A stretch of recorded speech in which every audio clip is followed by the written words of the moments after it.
আসসালামু আলাইকুম। আশা করি আপনারা সবাই ভালো আছেন। আমরাও ভালো আছি আলহামদুলিল্লাহ। আজকে আবারও চলে এলাম সরাসরি ক্যামেরার সামনে আপনাদের সাথে কথা বলার জন্য। তো আজকে মাকে নিয়ে চলে গিয়েছিলাম হসপিটালে। আপনারা জানেন আমার মায়ের আ কিছু সমস্যা হচ্ছে ইদানিং। মানে কিডনিতে সমস্যা, উনার কিডনিতে কয়েকটা পাথর ধরা পড়ছে। আ লেফট কিডনিতে মনে হয়। মানে কোন কিডনিটা আমি ঠিক ভুলে গেছি।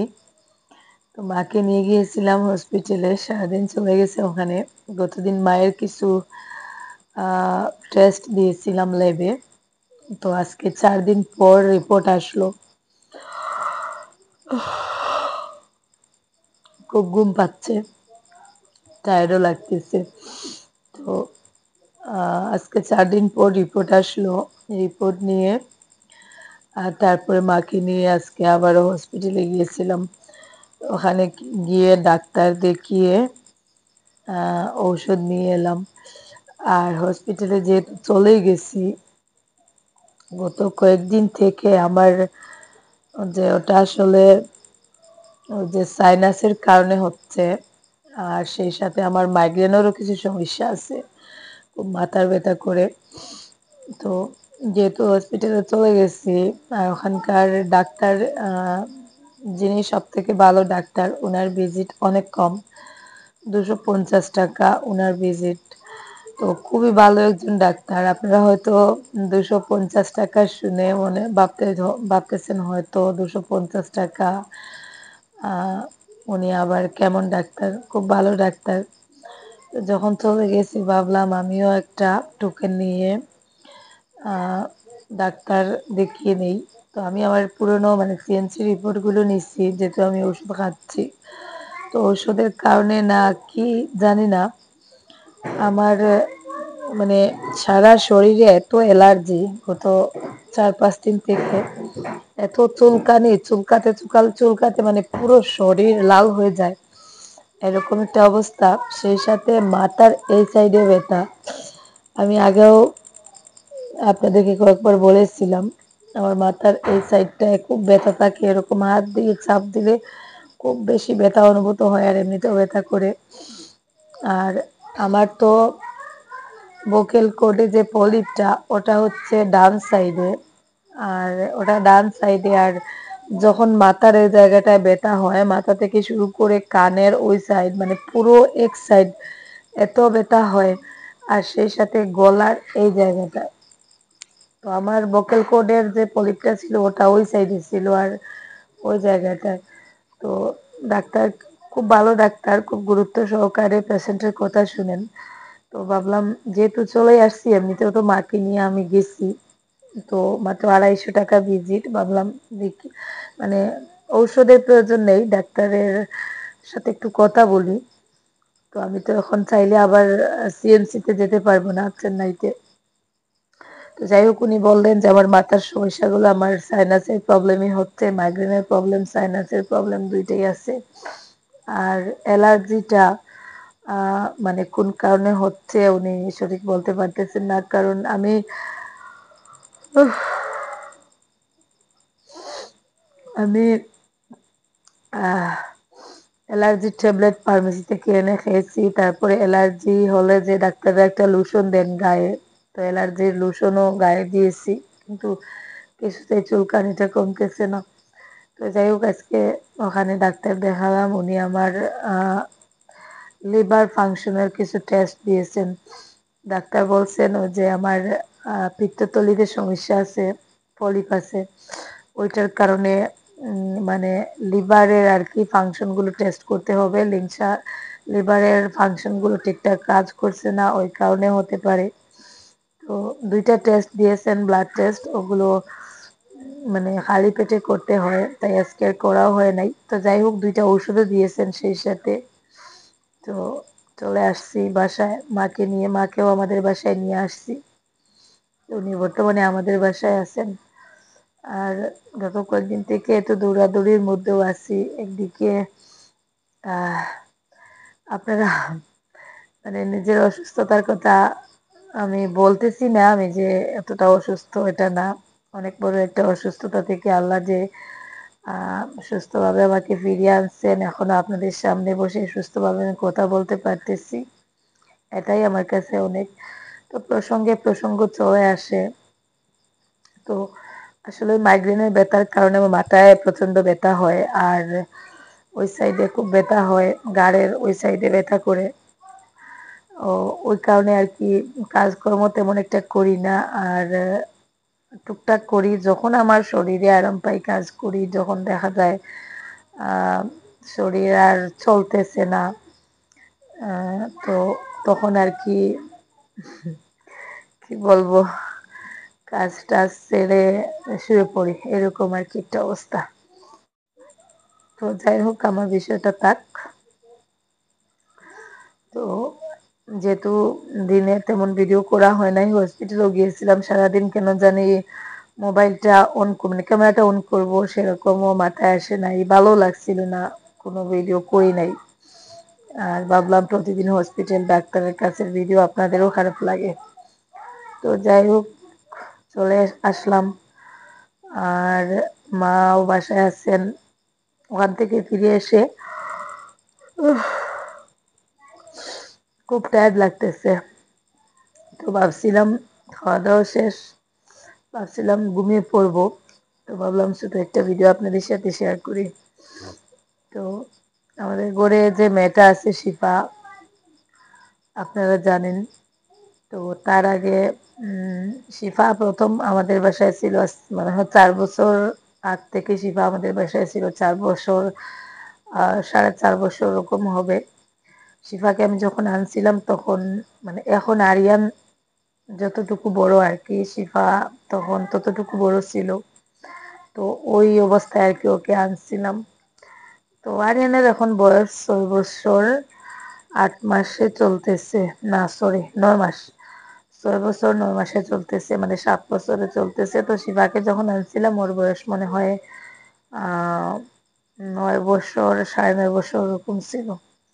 দেখতে ওই আরিয়ানের মতন অতটুকু বড় ছিল আর কি। তো যাই হোক, শিফা আমাদের বাসায় প্রায় 2-3 বছর থাকলো। তারপরে হঠাৎ আহ ও একটু বড় হলো, হয়তো ওর মাথায় একটু একটা বুদ্ধি আসছিল জানি না, ও চলে গিয়েছিল 2-3 মাসের জন্য। তো ও যখন চলে যায় আমিও একটু অসহায় হয়ে পড়ি, কারণ একা বাড়িতে থাকি, তার উপর আবার অসুস্থ। আহ এক সময় দেখা যায় বাড়ির সব কাজ করে নেই, এমনকি সবজি বাগানেও কুড়াকুড়ির কাজ করতে পারি। মানে যখন শরীর ভালো থাকে তখন আমার আর কারো হেল্পের প্রয়োজন হয় না, আমি নিজেই করতে পারি। যখন দেখা যায় আমার মানে মরণ মরণ অবস্থা হয়ে যায়, তখন আমার একটু হেল্পের প্রয়োজন হয়। তো শিবা চলে যাওয়ার পরে আমি তো আহ, মোটামুটি একটা অসহায় হয়ে পড়ে গিয়েছিলাম, কারণ এটা আন ওটা নে বাড়িতে একটা হেল্প করার মানুষ থাকলে উপকার হয়। তারপরে আনলাম ওয়াহিদা, রাহেলা। ওয়াহিদাকে আনতে গেলাম, তারপরে রাহেলাকে নিয়ে একটা ঝামেলা শুরু হয়ে গেল। তো তারপরে রাহেলাকেও আনলাম, কিছুদিন থাকলো, তারপরে রাহেলার 2 বোনের বিয়ে হয়ে গেল, রাহেলাও চলে গেল। আর ওয়াহিদার তো এখন মানসিক ভারসাম্যহীনতার একটা সমস্যা, মানে আগের মতন হাসি খুশি মেয়েটা এখন আর আগের মতন নেই, সবসময় এরকম চুপ করে বসে থাকে, রাগারাগি, এমনকি ওর মায়ের সাথেও আর কি ঝামেলা করে। তো যাই হোক, ও চলে গেছে। আর ও চলে গেছে, ওয়াহিদা তো আর রাহেলা তো এমনিও গেছে, ওয়াহিদাকেও মানে ওর মা আবার দিয়েছিলেন, কিন্তু ওর ওই ঝামেলার কারণে আর রাখা যায় নাই। তো যাই হোক, ওরা যখন চলে গেছে, তো শেষমেশ শিফা আছে বর্তমানে আমাদের বাসায়, আগেও ছিল, মধ্যে 2 মাস 3 মাস ছিল না, ওই মধ্যের ওই গ্যাপটাতে ওয়াহিদা রাহেলা ছিল। তো তারপরে তো আবার শিফা চলে এলো। তো গতদিন মানে শিফাকে তো আমরা ছোটবেলা আনছিলাম, ওই এমন ভাবে আনছিলাম আর কি যে আমাদের বাসায় থাকবে, আমরা এই ধরো নিজের সন্তানের মতন করে দেখাশোনা করব, বড় করব। বিয়ে অবধি যদি আমাদের বাসায় থাকে, মানে বিয়ে পর্যন্ত যদি আমাদের বাসায় থেকে যায়, তাহলে আমরা বিয়ে শাদী দিব। ওই সময় মানে ওর বিয়ের সময় আমাদের সামর্থ্য যেরকম থাকবে, গরিব হলে তো গরিবই মতেই বিয়ে দিব, যদি সামর্থ্য থাকে তাহলে সামর্থ্য অনুযায়ী বিয়ে দিয়ে দিব। আর বিয়ের পরবর্তী সময়েও আমরা দেখাশোনা করব। তো সেই হিসাবে আর কি আমরা আনছিলাম। তো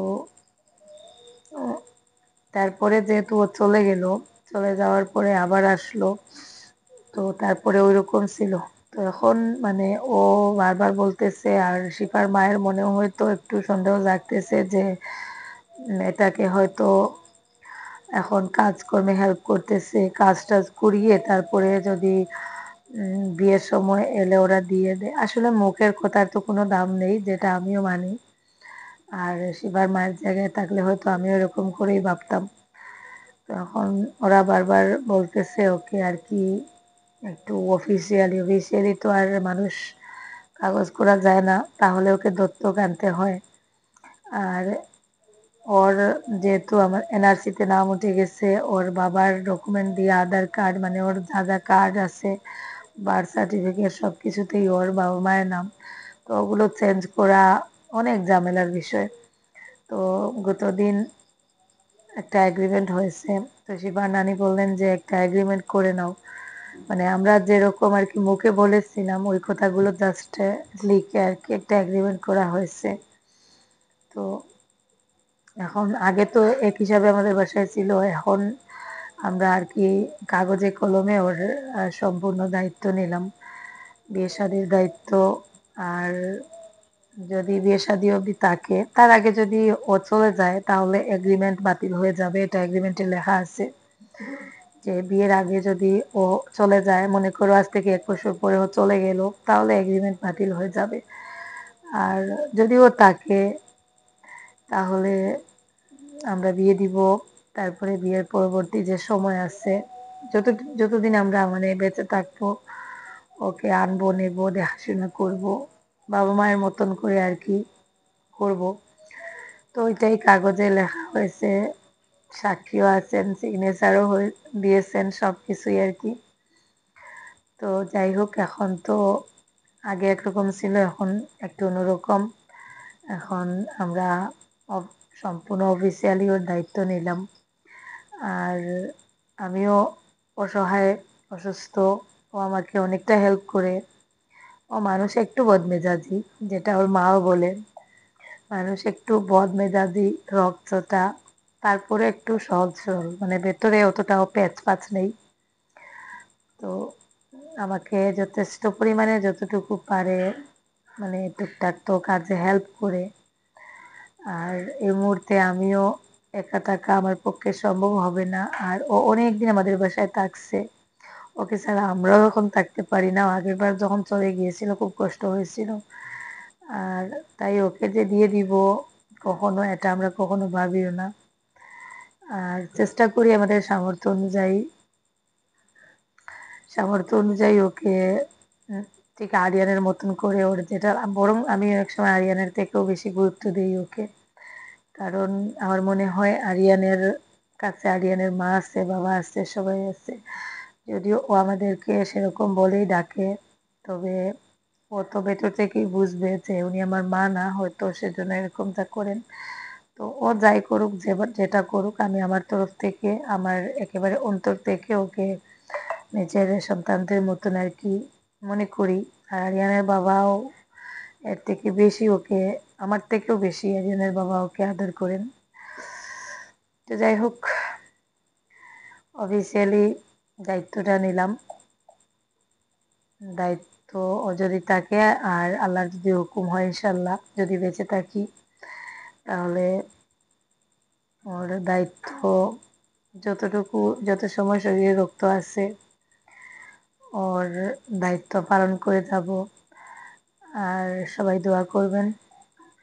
আমার আসলে আজকে শরীরটা খুব খারাপ লাগতেছে, তো আজকে আর বেশি কথা বাড়াচ্ছি না। সবাই ভালো থাকুন, সুস্থ থাকুন, দেখা হবে নতুন কোনো ভিডিওতে। আল্লাহ হাফিজ, আসসালামু আলাইকুম।